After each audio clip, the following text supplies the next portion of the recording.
हरे कृष्ण। आज का हमारा विषय है मानो तो गंगा माँ हूं, नहीं तो बहता पानी। एक समय की बात, माता पार्वती ने भगवान भोलेनाथ से एक प्रश्न पूछा। हे स्वामी, हे प्रभु, हम देखते हैं कि कई लोग गंगा जी में स्नान करने के लिए जाते हैं, परंतु उसमें से कुछ लोग ही पवित्र हो पाते हैं, बाकी वैसे के वैसे रह जाते हैं। इसके पीछे कारण क्या है? तब भगवान भोलेनाथ ने उत्तर देते हुए कहा, हे देवी, हालांकि मैं आपको शब्दों के द्वारा बताऊंगा तो आपको वो बात इतनी अच्छे से समझ में नहीं आएगी। अतः मेरी इच्छा है कि हम एक कहानी करते हैं, हम एक नाटक करते हैं, एक नाट्य रूपांतर रचते हैं, जिससे आपको ये बात बहुत अच्छे से आंखों देखा हाल दिख जाएगा। माता पार्वती कहते हैं, अगर आपकी यही इच्छा है तो चलिए, नेक काम में देरी कैसी। तब भगवान भोलेनाथ एक काले कलूटे व्यक्ति का रूप धारण करते हैं, एक खड्डे में जाकर खड़े रहते हैं, और माता पार्वती एक साधारण सी महिला का रूप धारण करके उस खड्डे के बाहर खड़ी रहती है। और उस निकट से ही एक रास्ता है, वो गंगा जी की तरफ जा रहा था। ठीक गंगा जी के थोड़ा सा निकट ही भगवान भोलेनाथ और माता पार्वती इस परिवेश में खड़े थे। सारे के सारे यात्री जो गंगा जी में स्नान करने के लिए जाते थे, उनसे माता पार्वती वो याचना करती कि मेरे पति को बाहर निकालने में मेरी सहायता करो।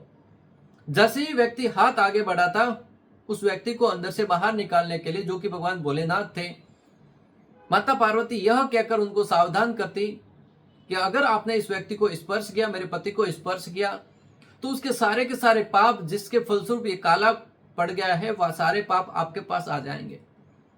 व्यक्ति तुरंत रुक जाता और अपने रास्ते पर चलता बनता। सुबह से शाम हो गई, प्रत्येक यात्री ने ऐसा ही बर्ताव किया। माता पार्वती ये दृश्य देखकर थक चुके थे कि भगवान भोलेनाथ दिखाना क्या चाहते हैं। मैं तो सुबह से यही नाटक कर रही हूँ, बिना कुछ खाए बिना कुछ पिए यही दृश्य देख रही हूँ। हर एक व्यक्ति आता है, रुकता है और चला जाता है। अंत में एक गडरिया आया, एक ग्वाला आया, यूं कहा जाए तो गायों को चराने वाला ग्वाला आया।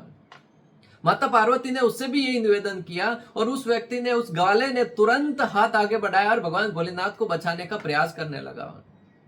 तब माता पार्वती ने उसको सचेत करते हुए कहा कि अगर इनको बचाओगे तो उसके सारे पाप तुम्हारे पास आ जाएंगे। उस ग्वाले ने कहा कि मुझे कोई परवाह नहीं है, तुरंत हाथ आगे बढ़ाया और भगवान भोलेनाथ को खड्डे से बाहर निकालने में सहायता करी। देखते ही देखते उस व्यक्ति के पास सारे के सारे पाप आ गए। फिर माता पार्वती ने जिज्ञासा उस ग्वाले से ही पूछ लिया कि मैं सुबह से सब लोगों से प्रार्थना कर रही हूं, कोई भी व्यक्ति सहायता के लिए नहीं रुका, फिर तुम रुके, इसके पीछे बात क्या है? तब उस ग्वाले ने जो बात कही, भक्तों, हम सबको अंतर आत्मा को झकझोर करने वाली है, या सचेत करने वाली है। उसने कहा कि हे माते, बाजू में ही गंगा जी बहती है और मैं उसी गंगा जी में स्नान करने के लिए जा रहा हूँ। और हमारे शास्त्र कहते हैं कि जब कोई व्यक्ति एक बार भी गंगा जी में स्नान करता है तो उसके सारे के सारे पाप धुल जाते हैं। अगर मेरी सहायता से व्यक्ति बाहर आ गए हैं और मेरे पास पाप आ भी गए हैं, तो मैं गंगा जी में जाकर स्नान करूंगा, सारे पाप धुल जाएंगे। माता पार्वती तभी समझ गई कि भगवान भोलेनाथ क्या दर्शाना चाहते थे। भगवान भोलेनाथ ने माता पार्वती से कहा, देखा, मैं यही बताना चाह रहा था, श्रद्धा और विश्वास में कितना अंतर है। श्रद्धा सब में है कि वो स्नान करने के लिए जा रहे, परंतु विश्वास सिर्फ एक में है कि मैं स्नान करूंगा तो मेरे पाप धुल जाएंगे, मेरे कष्ट है वो समाप्त हो जाएंगे, या मेरे पाप धुल कर समाप्त हो जाएंगे।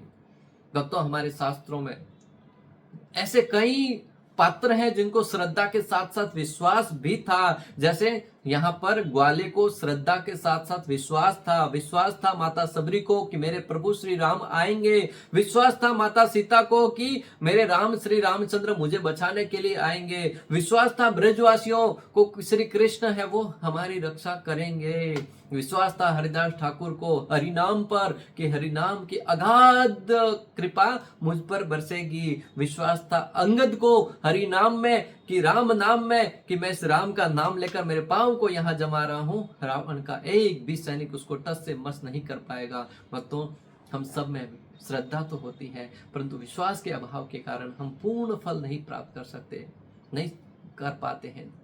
अतः आपसे निवेदन है कि श्रद्धा के साथ साथ विश्वास को पनपिए। हर कोई गाता है कि कलयुग केवल नाम आधारा, परंतु उस हरिनाम को जपने से अक्सर सूख जाते हैं। जब तक कुछ ऐसा न करे, सर नीचे पाँव ऊपर, तब तक सहन नहीं पड़ती है। अतः अपने जीवन में आत्म अवलोकन कीजिएगा। हरिनाम की महिमा को सुनने के बाद उस पर श्रद्धा रखते हुए प्रतिदिन प्रातःकाल जगकर हरे कृष्ण कृष्ण कृष्ण हरे हरे, हरे राम राम राम हरे हरे, इस दिव्य हरिनाम की ध्वनि को गुंजायमान करे। भगवान श्री कृष्ण भगवद गीता में कहते हैं, तेसाम सतत युक्तानाम भजताम प्रीति पूर्वकम ददामि बुद्धि योगम तम ये नमाम उपयांति ते। जो कोई व्यक्ति श्रद्धा भाव से, प्रेम भाव से मेरे नाम का जप करता है, उच्चारण करता है, उसको मैं बुद्धि प्रदान करता हूँ। अगर बुद्धिवान बनना चाहते हैं, ज्ञानवान बनना चाहते हैं, तो फिर भगवान के दिव्य नामों का जप करें, भगवत शास्त्रों को पढ़ें और भगवान की दिव्य लीलाओं का रमण करें, भगवान की दिव्य लीलाओं का श्रवण करें। हरे कृष्ण।